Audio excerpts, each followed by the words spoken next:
नमस्कार, स्वागत है आप सभी का। मैं हूं आपके साथ कुमार कुणाल धीरज और आप देख रहे हैं मुद्दा में आज बात पूर्वांचल की, उसके विकास और उससे जुड़ी सियासत की। पूर्वांचल के विकास के लिए योगी सरकार द्वारा विशेष ध्यान दिया जा रहा है और इसके लिए पूर्वांचल विकास बोर्ड का गठन किया गया है। यह बोर्ड क्षेत्र के समग्र विकास जैसे सामाजिक और आर्थिक विकास, उनमें जो बाधाएं हैं उनको दूर करने और संसाधनों का उचित उपयोग सुनिश्चित करने के लिए कार्य करता है। उधर उत्तर प्रदेश के मुख्यमंत्री के आर्थिक सलाहकार डॉक्टर के.वी. राजू ने कहा है कि राज्य को 2 विकास बोर्ड की आवश्यकता है, एक पूर्वांचल के लिए और दूसरा बुंदेलखंड के लिए। उन्होंने कहा कि इससे राज्य के विकास में मदद मिलेगी और विभिन्न क्षेत्रों में प्रगति होगी। डॉक्टर राजू ने कहा कि उत्तर प्रदेश देश का पहला राज्य है जिसके एक जिले की जीडीपी का आंकड़ा उपलब्ध है। उन्होंने कहा कि गौतम बुद्ध नगर जिला जीडीपी के लिहाज से उत्तर प्रदेश में शीर्ष पर है, जबकि लखनऊ और कानपुर भी शीर्ष जिलों में शामिल है। उन्होंने हर जिले में मेडिकल यूनिवर्सिटी के बारे में भी बताया और कहा कि देश के एक्सप्रेसवे में 50% अकेले उत्तर प्रदेश से है। यूपी में पूर्वांचल का मिजाज पश्चिमी उत्तर प्रदेश से बिल्कुल अलग है। पूर्वांचल इलाका भारतीय जनता पार्टी, सपा और कांग्रेस के नेताओं की प्रतिष्ठा से जुड़ा है। बीजेपी चाहती है कि वह इस इलाके में अपना वर्चस्व बरकरार रखे। सपा मुखिया अखिलेश यादव और कांग्रेस के अलावा अपना दल और जनाधिकार पार्टी जैसे छोटे दलों के साथ गठबंधन कर पूर्वांचल में अपने गठबंधन को मजबूती देने का प्रयास कर रहे हैं। ऐसे में पूर्वांचल का विकास सत्ता की सियासत से गहरे तौर पर जुड़ा है। आज हम सिर्फ पूर्वांचल के विकास पर ही बात नहीं करेंगे, बल्कि सियासी समीकरण पर भी नजर डालेंगे। उत्तर प्रदेश अपने आप में एक बहुत बड़ा राज्य, स्वाभाविक सी बात है। राज्य बड़ा है, विकास के मद में खर्च किए जाने वाला पैसा भी बड़ा होगा, विकास के कार्य भी बड़े होंगे, कई सारे बोर्डों की भी ज़रूरत होगी, बेटर मैनेजमेंट की भी ज़रूरत होगी और यही सारी बात विकास के मार्ग को प्रशस्त करने के लिए कही जा रही है। लेकिन यह जो बातें कही जा रही हैं, क्या यह धरातल पर स्पष्ट रूप से दिखाई भी दे रही है? और क्या केवल विकास ही इसके सेंटर में है या फिर विकास के नाम पर सियासत का भी विकास जोर पकड़ता है? यह बड़ा सवाल है। तो इस सवाल का जवाब ढूंढने की कोशिश करते हैं। हम चर्चा की शुरुआत करते हैं। हमारे साथ हमारे खास मेहमान जुड़ चुके हैं। हमारे साथ भारतीय जनता पार्टी के तरफ से बतौर प्रवक्ता विवेक श्रीवास्तव साहब जुड़े हैं। समाजवादी पार्टी के तरफ से बतौर प्रवक्ता जगदीश सिंह चौहान साहब भी हमारे साथ जुड़े हैं। थोड़ी देर में मैनेजिंग एडिटर एपीएन विनय राय जी हमारे साथ जुड़ जाएंगे। आप सभी खास मेहमान का स्वागत है। सबसे पहले शुरुआत श्रीवास्तव साहब आप ही के साथ। श्रीवास्तव साहब, देखिए, विकास की बात कही जा रही है उस दिन से जब से उत्तर प्रदेश की कमान योगी आदित्यनाथ ने ली है। काफ़ी लंबा वक्त भी हो गया बैटिंग करते हुए। तमाम बाधाओं को पार कर आराम से स्मूथली सरकार चल भी रही है।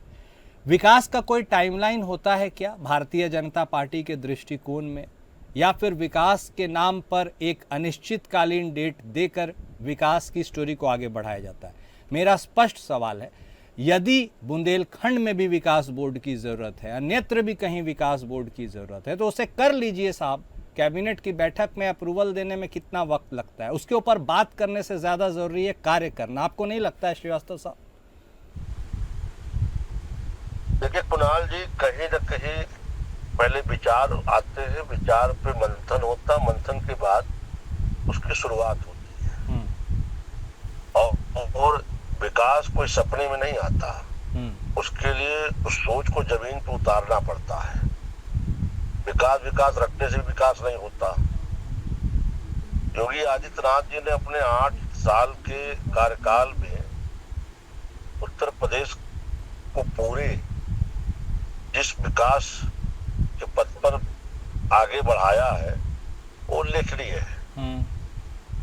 आज चाहे बुंदेलखंड एक्सप्रेस वे हो, चाहे पूर्वांचल एक्सप्रेस वे हो, और जिस तरह से इनसे अन्य जिलों को जोड़ा गया है, आज लखनऊ से आपको अगर बलिया जाना है तो सवेरे की चाय नाश्ता घर पे करके आप बलिया जा सकते हैं, दोपहर का खाना बलिया और शाम का खाना फिर वापस लखनऊ खा सकते हैं।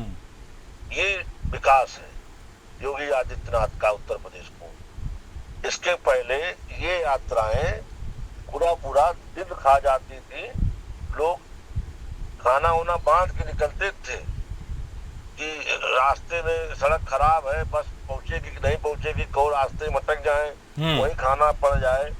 ये चीजें थी।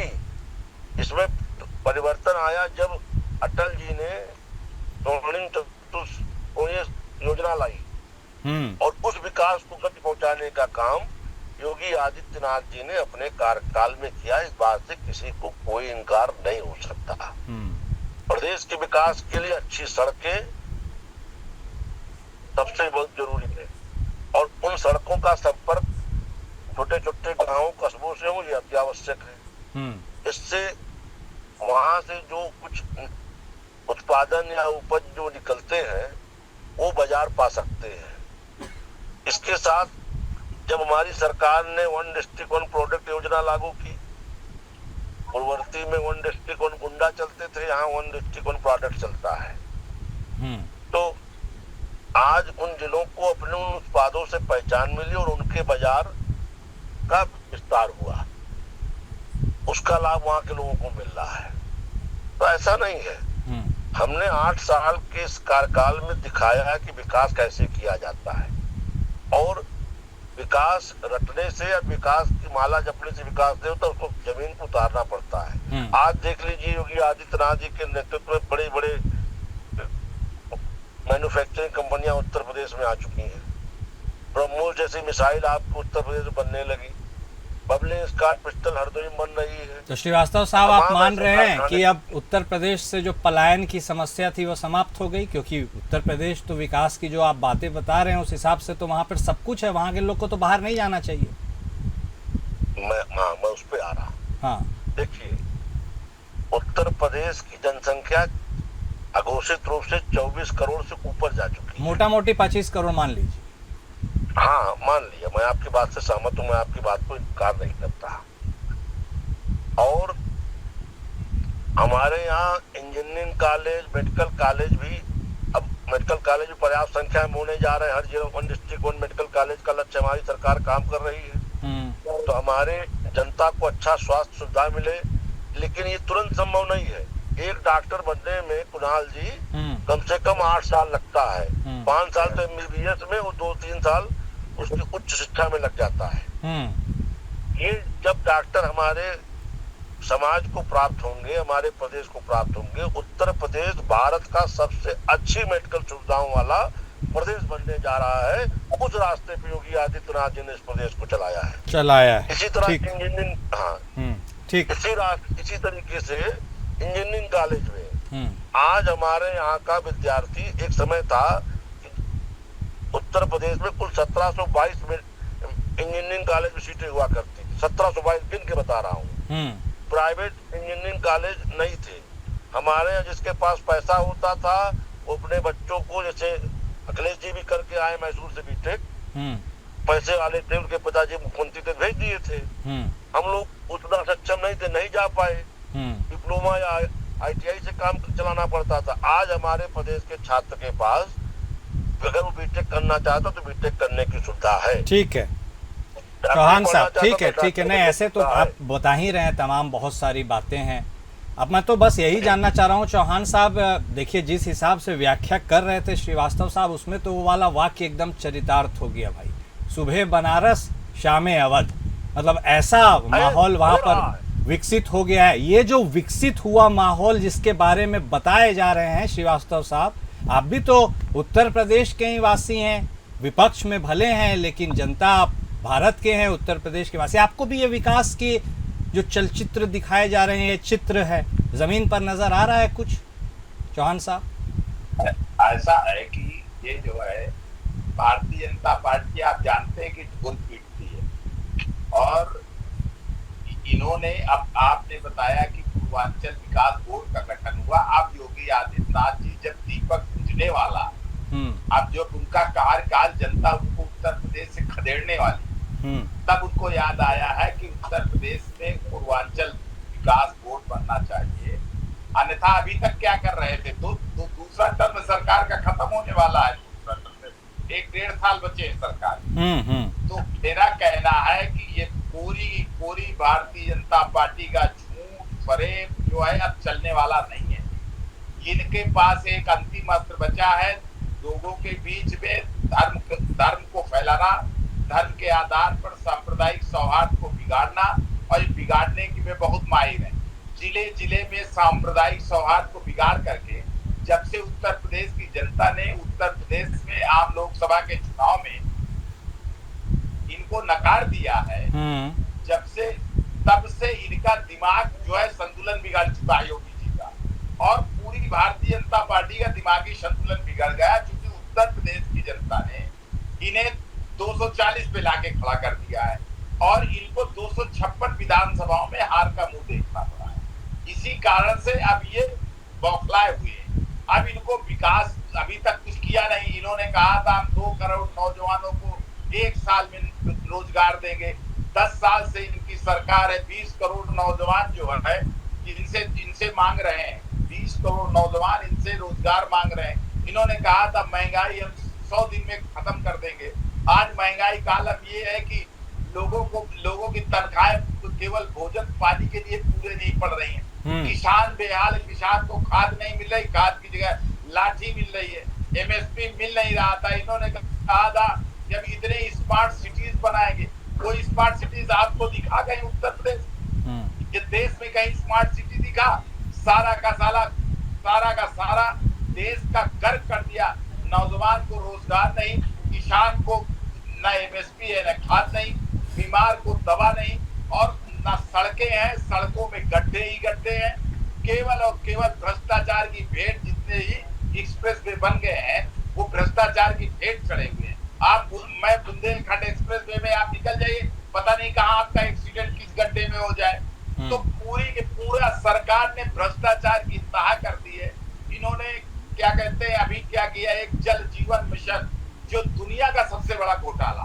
आप समझिए कि 20 लाख करोड़ रुपया खर्च हो रहा है भारत सरकार का, और उसमें जो है एक घर में पानी नहीं पहुंचा, वहां पे टंकियां बनवाई जा रही, वहां पानी पे, और सारी की सारी कंपनियां गुजरात जो अमित शाह जी लेकर के आए, पूरा देश का धन का बंटाधार हो रहा है। वहां पानी की टंकियां बनाई जा रही, जहां लोगों के पास ऐसे जमीन, एक हैंडपैप लगा है, कुआं है, तालाब है, सब कुछ है, वहां पे टंकियां बनाई जा रही। तो जो सार्वजनिक धन का दुरुपयोग और भ्रष्टाचार की भेंट जल जीवन मिशन से, अरे भाई वहां पे आप पानी की व्यवस्था करिए, जहां पे पानी की किल्लत है, जहां पे आराम से पानी लोगों के पास है, वहां जो है टंकियां बना के। ग्रामीण भारत की पूरी जो रास्ते हैं इन जल जीवन मिशन वालों ने खोद डाले हैं, किसी को नहीं बनवाया है। तो इनको जनता तो बिल्कुल मुट्ठी ताने बैठी है कि कब आए और कब इनका योगी जी का हस्त करे और जाए, गोरखपुर जाए, अपना मठ में पूजा करे जाके। ठीक है, लेकिन पूरी सरकार जो है भ्रष्टाचार में लीन है। आज थाने बिक रहे हैं, थानों में कोई भी गरीब जाता है, मैं आपसे बता दूं, वहां पे नियंत्रण नहीं है किसी विधायक का, किसी जनप्रतिनिधि का, कुछ बोल दे, थानों में जो है पैसे की वसूली गरीबों से हो रही है। क्या अफसरशाही भी हावी है कि नहीं, और इसका राजनीतिक कनेक्शन भी है कि नहीं, इस बारे में भी हम चर्चा करते हैं। सर श्रीवास्तव साहब, अब चूंकि देखिए 27 में चुनाव भी होने हैं, ऐसे में पूर्वांचल आपके लिए बहुत कंफर्टेबल जोन तो नहीं है, ऊपर नीचे होते रहता है भारतीय जनता पार्टी का ग्राफ। क्या पूर्वांचल बोर्ड का गठन भी इसको सोच के किया गया है कि उस जमीन को जो थोड़ी अनप्रिडिक्टेबल है आपके लिए, उसको साधा जाए? और आपको नहीं लगता है, विकास तो अपनी जगह ठीक है, लेकिन महंगाई में जिस तरह से इजाफा हुआ है, हालांकि अब आप GST की बात कहेंगे वो अलग बात है, लेकिन $1 की कीमत सर 89 रुपए हो गई है। यह भी सोचने वाली बात है। श्रीवास्तव साहब, देखिए सबसे कम महंगाई दर इस समय है अगर महंगाई अरे दर की जवाब बात करें, दीजिए, डॉलर की कीमत 89 रुपए हो गए, जवाब दीजिए। देश का आदमी, आम आदमी, किसान डॉलर में नहीं लेन देन करता। अरे ठीक विवेक है, जी जरा जवाब जिसको दीजिए, डॉलर की जिसको 89 कैसे हो गए? जिसको डॉलर में लेन देन करना वो अमेरिका चला जाए। भारत का आम आदमी, आम किसान, मजदूर, नौजवान डॉलर में लेन देन नहीं करता। सर बाहर से जो सामान आयात होता है, वैश्विक मुद्रा तो वही है श्रीवास्तव साहब। बोलिए बोलिए। खुदरा सामान का मूल्य क्या है, ये हमारी जिंदगी में ये महत्व रखता है। आप रोजमर्रा की चीजों के दाम देख लीजिए, अन्य सरकारों से हमारी सरकार में नियंत्रित है। अगर कभी महंगाई के दर पर चर्चा करनी होगी तो इसके लिए बैठ लीजिएगा, बता दूंगा कि इंदिरा गांधी जी के समय महंगाई कितनी थी, मनमोहन जी के समय 12% थी, और आज के समय कितनी। चुप कराइए, अपनी चर्चा की मर्यादा बताइए। ये जो समाजवादी पार्टी के जो ये मित्र बोल रहे हैं, अभी इनको एक्सप्रेस वे पे गड्ढे नजर आ रहे थे, इनसे पूछिए वो कौन सा एक गड्ढा था जिसमें नवनीत सहगल की गाड़ी घुस गई थी उद्घाटन के बाद आगरा एक्सप्रेस वे पे। वो कौन सा गड्ढा था जिसमें वो मरते मरते बच्चे थे, वेदांता महीनों एडमिट थे। पूछिए कौन सा गड्ढा था, इनसे बताएंगे इस चुनाव से। तो जिस तरह की इनकी भाषा है, इनकी जानकारी के लिए बता दूं कि इसी लोकसभा चुनाव के बाद, तो उसके बाद उपचुनाव हुआ, समाजवादी पार्टी को उसकी हैसियत बताने का काम प्रदेश की जनता ने खूब कायदे से कर दिया। तो समाजवादी इस मुगालते मिलने जाने वाला है। ये जो शिगुफा इनका 27 का है, धरा का धरा रह जाएगा, मातम इनके खेमे में फिर आएगा। परेशान न हो। इसे की जो बात हो रही है पूर्वांचल विकास बोर्ड की, या पूर्वांचल में विकास की, जिस तरह से योगी आदित्यनाथ जी ने गंगा बहाई है, राजनीतिक कनेक्शन भी है क्या, यह बताइए श्रीवास्तव साहब। पूर्वांचल में विशेष ध्यान का जो रुख गया है, डाइवर्ट हुआ है, उसका राजनीतिक कनेक्शन भी है, सियासत वाला? देखिए, अब हमारी बातों को उत्तर दे रहा हूँ, आपकी बातों को उत्तर दूंगा। हमारे मित्र कह रहे हैं स्मार्ट सिटी दिखाई नहीं पड़ रही है। इनसे पूछिए जिन जिन शहरों का स्मार्ट सिटी में चयन हुआ, उसके पहले लोग गैस सिलेंडर लेने गैस गोदाम पे जाते थे, आज उन घरों में गैस पाइपलाइन से जा रही है, डीप सीवर डाले गए। छोड़िए श्रीवास्तव साहब, कहाँ स्मार्ट सिटी की बात कीजिएगा। 100 स्मार्ट सिटी में कितने सिटी स्मार्ट हैं, अलग तरह चली जाएगी फिर बात। छोड़ दीजिए, अब बात पूर्वांचल वाली बताइए। मतलब आपका आशय क्या है? क्या वहाँ के लोग 2.5 सूट पहने? आपको सर कितने प्रोजेक्ट्स लटके हुए हैं कंप्लीशन के बारे में आपको जानकारी है? 100 में से कितने सिटी स्मार्ट हो गए अभी तक? फाइनल ग्रीन फ्लैग कितनों को दिखाया गया? ये सब बात है सर। मित्र, निर्माण जो है ये सतत चलने वाली प्रक्रिया है। ठीक है, ये कभी बंद नहीं होती। आप इसकी निर्माण की कोई डेडलाइन नहीं होती, विकास हमेशा होता रहता है। और विकास इस बात को आप जुटला नहीं सकते। नहीं, प्रोजेक्ट का तो डेडलाइन होता है ना सर, कितने समय तक आप करेंगे? खैर वो अलग तरफ चली जाएगी बात, छोड़िए आप पूर्वांचल की बात कीजिए। हाँ, पूर्वांचल में जो आपका विशेष ध्यान है, क्या आप वहां पर अपनी पकड़ को मजबूत करने के लिए भी विशेष ध्यान दे रहे हैं? यह भी आशय है क्या, या केवल सर्वांगीण विकास ही आपका आशय? कुणाल जी, पूर्वांचल राजनीतिक रूप से बहुत सक्षम उर्वरक क्षेत्र है, और वहां से पूरे देश की राजनीति तय होती है। मैं फिर स्पष्ट कह रहा हूँ, पूर्वांचल में विकास हम पहले से करते आ रहे हैं, और हमारे विकास में आगे भी उस पर विकास होता रहेगा। ठीक है, लक्ष्य को साधने के लिए पूर्वांचल विकास बोर्ड का गठन करने का विचार मूर्त रूप लिया है। ठीक है श्रीवास्तव साहब, देखिए चौहान साहब साफ तौर से कह रहे हैं कि वो पहले से ही विकास करते आ रहे हैं, आप ही लोग नहीं देख पा रहे उसको। चौहान साहब, मैं कह रहा था, मैंने श्रीवास्तव जी से पूछा बड़ी विनम्रता के साथ, आपने कहा कि डॉलर 89 में पहुंच गया। इनका जवाब कितना लापरवाही पूर्वक था कि क्या डॉलर में आपको लेन देन करना है? अरे भैया, अगर बाहर से कुछ मंगाओगे तो बाहर में जो देश की जरूरत है उसमें डॉलर का उपयोग नहीं होगा। क्यों मंगाओगे भाई? देश में क्या तुम्हारे नहीं है? हमें कोई अमेरिका थोड़ी जाना, लंदन ब्रिटेन डॉलर हो जाए, हम अपने देश में खुश है। ऐसा है कि आप देश का बंटाधार करने में लगी हुई है भारतीय जनता पार्टी। इसी तरह की बयानबाजी, देश में विकास जो समाजवादी पार्टी के लोग बंटाधार कर गए थे, देश जनता को ने मानसिक रूप लगातार से 2 बार खोखला रिजेक्ट किया किया, तो तीसरी बार भी रिजेक्शन के फाइल बन चुकी, परेशान न होइए। हाँ, आपने देश के तीसरी बार सामुदायिक भी सौहार्द को बिगाड़ा, आपने देश को मानसिक रूप से खोखला किया, नौजवानों को रोजगार मुजफ्फरनगर की दंगा जगह जय सांप्रदायिक श्री राम सौहार्द बोलने बनाने की के लिए बात आज किया। सरकार में आपने कराया था, सांप्रदायिक सौहार्द बना रहे थे मुजफ्फरनगर दंगा करा के आप लोग। दंगा कराने वाले तो आप हैं, अब सरकार में बैठ गए तो दंगा कहाँ से? नहीं, सरकार तो वहाँ आप लोग कराते हैं। सरकार आपकी थी, वहाँ आजम खान के फांद पे जो अपराधी छोड़े गए वो भाजपा मंत्री थोड़ी थे आजम खान। जनता पार्टी, अब मैं कहूँ तो क्लियर कट की दंगा कराने वाली पार्टी है। भारतीय जनता पार्टी में जितने दंगाई हैं, जितने भ्रष्टाचारी हैं, वो सारे के कराने सारे वाले कौन है वो सारा देश प्रदेश जानता है। जवाहर ठीक है। अरे इनको रोक- ठीक है, एक मिनट श्रीवास्तव। चौहान साहब इस बार पूर्वांचल में क्या नजर आ रहा है आपको? ये विकास बोर्ड जो गठन हो रहा है उससे वाकई वहाँ के लोगों में भी इतना विकास वाला कॉन्फिडेंस आएगा क्या? मैं बता दूं, घोड़ा दूर न मैदान। हाँ, आप देखते जाइए पूर्वांचल में इनका जो है नाम लेवा नहीं मिलेगा भारतीय जनता पार्टी। पूर्वांचल नहीं, पूरे उत्तर प्रदेश में, पूरे देश में समाजवादियों ने भारतीय जनता पार्टी को लंगड़ा कर दिया, 240 में पहुंचा दिया, बहुमत से दूर कर दिया। 256 विधानसभाओं में हम जीते और आ रहे हैं श्रीवास्तव साहब, आ रहे हैं आपके पास भी, नहीं बना पाए मुलायम सिंह लंगड़े थे क्या? आ रहे हैं श्रीवास्तव साहब आपके पास भी। 360 मुलायम में सिंह कभी अपने दम पे उत्तर प्रदेश में मुख्यमंत्री नहीं बन पाए। मुलायम सिंह लंगड़े थे क्या इनकी भाषा में? एक मिनट श्रीवास्तव साहब, आ रहे हैं आपके पास। आपको मुंह छिपाने के लिए जगह नहीं मिलेगी। हाँ। 360 मुलायम सिंह कभी अपने दम पे सरकार नहीं बना पाए अपने उत्तर प्रदेश में, तो मुलायम सिंह लंगड़े थे क्या?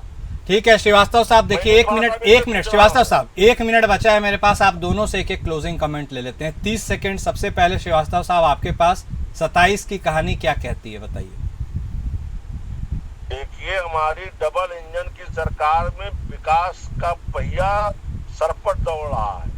पूर्वांचल नहीं, पूरे उत्तर प्रदेश में विकास की गंगा बह रही है और विकास के पैमाने पे हमारा कोई मूल्यांकन पूर्ववर्ती सरकारों से नहीं है।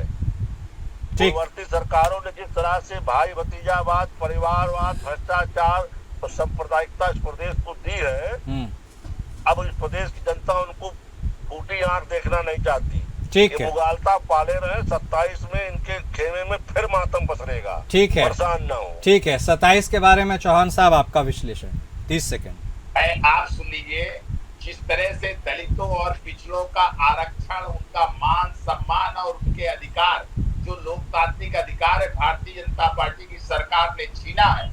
आप समझ लीजिए, जिस तरह से किसानों का उत्पादन, नौजवानों को रोजगार, महंगाई, भ्रष्टाचार, जिस तरह से उत्तर प्रदेश आकंठ डूबा है, मुझे पूरा भरोसा है कि उत्तर प्रदेश की जनता भारतीय जनता पार्टी को मुंह दिखाने लायक नहीं रखेगी और हम 360 सीटें जीत करके आ रहे हैं। ठीक, उत्तर प्रदेश में आदरणीय अखिलेश यादव जी के नेतृत्व में सरकार बनाए। ठीक है, बहुत शुक्रिया आप दोनों खास मेहमान का हमारे साथ जुड़ने के लिए और इस चर्चा में शामिल होने के लिए। मुद्दा में आज बस इतना ही। नमस्कार।